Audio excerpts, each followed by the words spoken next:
আজি চৰকাৰে বাধ্যতামূলক কৰিবলগীয়া হৈছে যে সুৰা চলাই তেওঁলোকে গ'লে ফাইন হ'ব। ফাইন হোৱাৰ ভয়তে তেওঁলোকে নকৰা হৈছে। আচলতে নিজৰ প্ৰাণৰ সুৰক্ষাৰ কথা চিন্তা কৰি তেওঁলোকে নকৰিব লাগে। আটাই ভাবে মই অলপমান খালে একো নহয়, কিন্তু আল্টিমেটলি আমিতো এডাল সীমাৰেখা ৰাখিব লাগিব। চাওক, চৰকাৰ এখনে যেতিয়া নিজৰ কামবোৰ দায়িত্ববোৰ কৰিব নোৱাৰে, এজন যিকোনো ব্যক্তিৰ দৰে তেওঁলোকেও মিছা কথা ক'বলগীয়া হয়, তেওঁলোকে মিছাৰ ছাপৰ্ট ল'বলগীয়া হয়। গতিকে এইবিলাক তেওঁলোকে কৰি থাকিব, চলি থাকিব। মই ক'ব খুজিছোঁ যে আজি চোৰ এজনে চোৰ কৰিবলৈ আহে, চোৰৰ অভাৱটো নাই। আজি কাৰোবাৰ ঘৰত অভাৱ হ'ব, অভাৱে চোৰ সৃষ্টি কৰে, চোৰ বহুত হ'ব, কিন্তু গৰাকী সজাগ হোৱাৰ প্ৰয়োজন। গৰাকী সজাগ হ'ব লাগিব। তেওঁলোকে যাওঁতে যদি আটাইবোৰে থিয়েটাৰ চাবলৈ যায়, আমাৰ থিয়েটাৰ চাবলৈ যায়, বহুত জেগাত চোৰ হয়। বহুতে কি কৰে, বুদ্ধি কৰি ঘৰৰ বাকী কেইজন পৰিয়ালক পঠিয়াই দিয়ে বোলে, আজি প্ৰথম নিশা নাটক মই নাচাওঁ, তহঁতি যা, কাইলৈ কোনোবা এজন ৰবি মই যাম। গতিকে সিমানখিনি সজাগতা যদি অৱলম্বন কৰে, তেতিয়া চৰকাৰেও আমাক ঠগিব নোৱাৰে, কোনেও আমাক ঠগিব নোৱাৰে।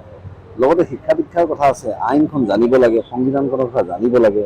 এইখিনি পঢ়া শুনাৰ ক্ষেত্ৰত যদি মাক বাপেকে নিজকে ল'ৰা ছোৱালীখিনি সজাগ কৰি তোলে, তেওঁলোকে শিক্ষিত কৰি তোলে, তেতিয়াহ'লে কোনেও আমাক ঠগ প্ৰবঞ্চনা কৰিব নোৱাৰে আমাৰ লগত। আৰু আটাইতকৈ ডাঙৰ কথা, আমি আটাই এটা কথা বুজিব লাগে যে আমাৰখন গণতন্ত্ৰ দেশ। গণতান্ত্ৰিক অধিকাৰ যদি সাব্যস্ত কৰিব আমি জানো, আমি সুন্দৰকৈ যদি এই শক্তিটো ব্যৱহাৰ কৰিব জানো, তেতিয়াহ'লে 5 বছৰ সময় দিয়া হয় সংবিধানখনত এটা পাৰ্টিক, যে তেওঁলোকে যদি ভাল কাম নকৰে আমি গুচাব পাৰোঁ, আকৌ নতুনকৈ এজনক লগাব পাৰোঁ কামত। সেইখিনি অৱলম্বন কৰক।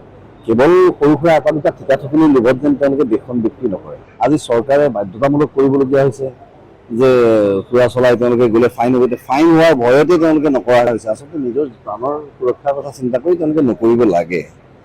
আটাই ভাবে মই অলপমান খালে একো নহয়, কিন্তু আল্টিমেটলি আমিতো এডাল সীমাৰেখা ৰাখিব লাগিব। চাওক, চৰকাৰ এখনে যেতিয়া নিজৰ কামবোৰ দায়িত্ববোৰ কৰিব নোৱাৰে, এজন যিকোনো ব্যক্তিৰ দৰে তেওঁলোকেও মিছা কথা ক'বলগীয়া হয়, তেওঁলোকে মিছাৰ ছাপৰ্ট ল'বলগীয়া হয়। গতিকে এইবিলাক তেওঁলোকে কৰি থাকিব, চলি থাকিব। মই ক'ব খুজিছোঁ যে আজি চোৰ এজনে চোৰ কৰিবলৈ আহে, চোৰৰ অভাৱটো নাই। আজি কাৰোবাৰ ঘৰত অভাৱ হ'ব, অভাৱে চোৰ সৃষ্টি কৰে, চোৰ বহুত হ'ব, কিন্তু গৰাকী সজাগ হোৱাৰ প্ৰয়োজন। গৰাকী সজাগ হ'ব লাগিব। তেওঁলোকে যাওঁতে যদি আটাইবোৰে থিয়েটাৰ চাবলৈ যায়, আমাৰ থিয়েটাৰ চাবলৈ যায়, বহুত জেগাত চোৰ হয়।